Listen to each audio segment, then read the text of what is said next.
السلام علیکم بچوں، امید ہے کہ آپ سب خیریت سے ہوں گے۔ آج ہم سبق جو ہے وہ اللہ تعالیٰ اور اس کے رسول صلی اللہ علیہ وسلم کی محبت و اطاعت کی پڑھائی کریں گے، اور اس کا ایک سوال نمبر 1 نوٹ بک پہ لکھیں گے۔ انسان جب اپنے وجود اور کائنات کے ان گنت مظاہر پر غور کرتا ہے تو اس کی یہ دریافت کرنے میں کوئی دقت محسوس نہیں ہوتی کہ کوئی قدرت رکھنے، پرورش کرنے اور حکمت و دانائی والی ذات ضرور موجود ہے جو ان تمام پر حکمران ہے اور انہیں قوت عطا کر رہی ہے اور بڑھنے کی صلاحیت بخش رہی ہے، اور یہ وہ قدیر ہے، خالق ہے، رب کریم ہے، حکیم بھی ہے، اس قدر وسیع کائنات کو حکمت سے چلا رہا ہے۔ مطلب انسان جب اپنے وجود اور اپنی کائنات پر جب غور و فکر کرے گا، یا ان گنت مظاہر جو نظارے ہیں، جو چیزیں ہیں اس کائنات میں، جو ارد گرد ہمارے جو کچھ بھی موجود ہے، قدرت کے مناظر، یہ سب جب وہ دریافت کرے گا، اس میں دریافت کرتے ہوئے کوئی دقت محسوس نہیں ہوگی، کوئی مشکل محسوس اس کو نہیں ہوگی کہ ان سب چیزوں کو پیدا کرنے والی کوئی قدرت موجود ہے، ان کو پرورش دینے والی، ایک حکمت و دانائی سے اس ساری کائنات کو لے کے چلنے والی۔ ان تمام پر ایک حکمران جو انہیں یہ قوت عطا کر رہا ہے، انہیں صلاحیت دے رہا ہے بڑھنے کی، پھلنے پھولنے کی۔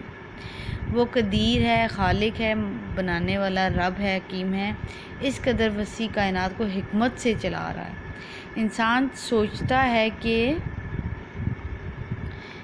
جب ایک کرسی، میز، ایک مٹی کا پیالہ بھی بغیر کسی کے بنانے والے کے تیار نہیں ہوتا، تو یہ زمین، یہ آسمان، یہ چاند، یہ سورج، یہ انسان اور اس کے وجود میں بے شمار قوتیں بھی تو اس خالق کی قدرت اور رحمت اور حکمت سے پیدا ہوئی ہوں گی۔ مطلب جب ہم لوگ یہ سوچتے ہیں کہ جو کوئی بھی چیز ہے جو انسان بناتا ہے، جیسے کرسی، میز، مٹی کا پیالہ، یہ خود بخود سے نہیں بن جاتے، ان کو کوئی نہ کوئی بنانے والا ہے۔ جیسے کرسی میز بڑھئی بناتا ہے، مٹی کا پیالہ جو ہے وہ کمہار بناتا ہے، اسی طرح یہ کائنات تو خود بخود وجود میں نہیں آ گئی، یہ زمین، آسمان، یہ چاند، سورج، ستارے، یہ انسان خود بخود وجود میں نہیں آ گئے۔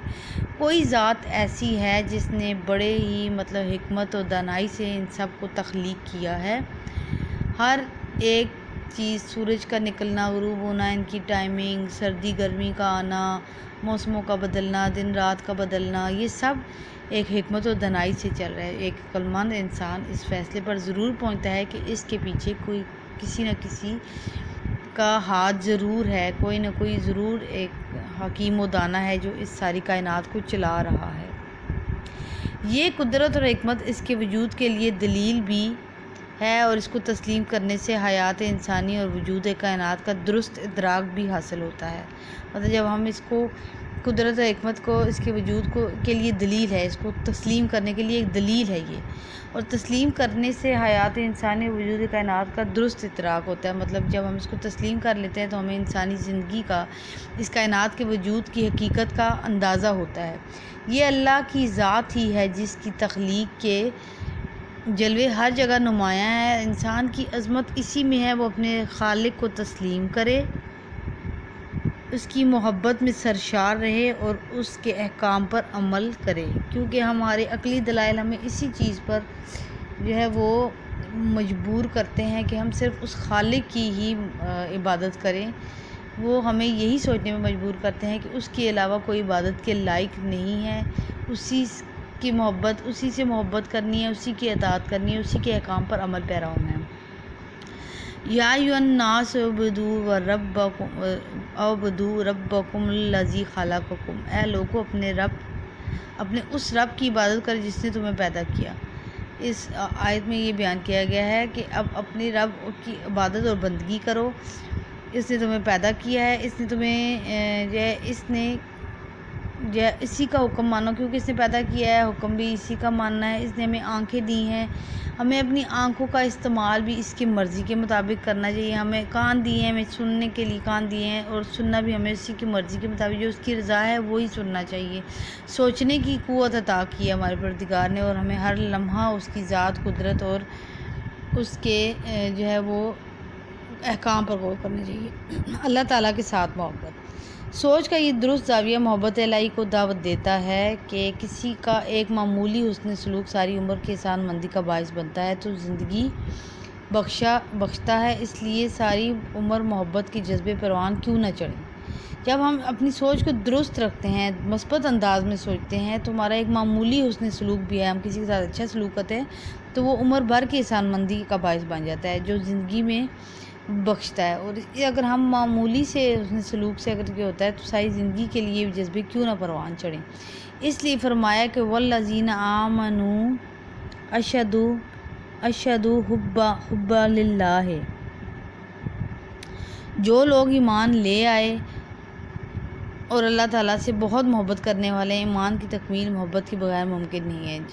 جب تک ہمیں اللہ سے محبت نہیں ہوگی، ہمارا ایمان مکمل نہیں ہوگا، کیونکہ جس عمل میں محبت کی کار فرمائی نہ ہو وہ کھوکھلا اور بے توفیق ہوتا ہے۔ کہا جاتا ہے کہ محبت کرنے والا جس سے محبت کرتا ہے اس کا فرمانبردار ہوتا ہے۔ ہمیں بھی جب اللہ سے محبت ہوگی ہم اس کے فرمانبردار ہوں گے۔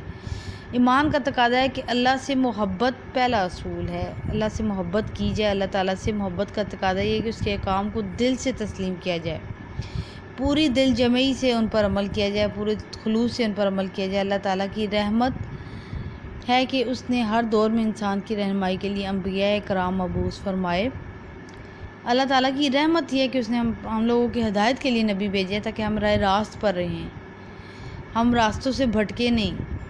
ان پاک لوگوں کو اپنے احکام، کتابوں اور صحیفوں کی شکل میں عطا فرمائے۔ ہمارے نبی حضرت محمد صلی اللہ علیہ وسلم اس سلسلہ ہدایت کے آخری پیغمبر ہے۔ قرآن مجید جو آپ صلی اللہ علیہ وسلم پر نازل کیا گیا دائمی ہدایت کی کتاب ہے اور انسان کی فلاح کے لیے آخری پیغام عمل ہے، جس پر عمل پیرا ہو کر دنیا میں کامیابی اور آخرت میں نجات حاصل ہو سکتی ہے۔ مطلب حضور صلی اللہ علیہ وسلم اس سلسلہ نبوت کی آخری کڑی ہیں، اور قرآن مجید ان پر نازل کی گئی آخری الہامی کتاب ہے اور دائمی، مطلب ہمیشہ جب تک دنیا قائم ہے تب تک انہی کی جو ہے وہ اس پہ سیرت پر عمل کرنا ہے، انہی کی اس جو نازل ہوئی کتاب کو پڑھنا، اور ہدایت کا سرچشمہ ہمارے لیے یہی کتاب اور یہی دین ہے۔ یہ آپ نے جو ہے اس کا سوال نمبر 1 کرنا ہے، سوال نمبر 1 آپ نے اس کا کرنا ہے۔ اس کا آنسر آپ کو پورٹل پہ بھی اویلیبل ہوگا کہ اللہ تعالیٰ کی محبت سے کیا مراد ہے، اور یہ آپ کا کام بھی ہے پورٹل پہ ہوگا۔ شکریہ۔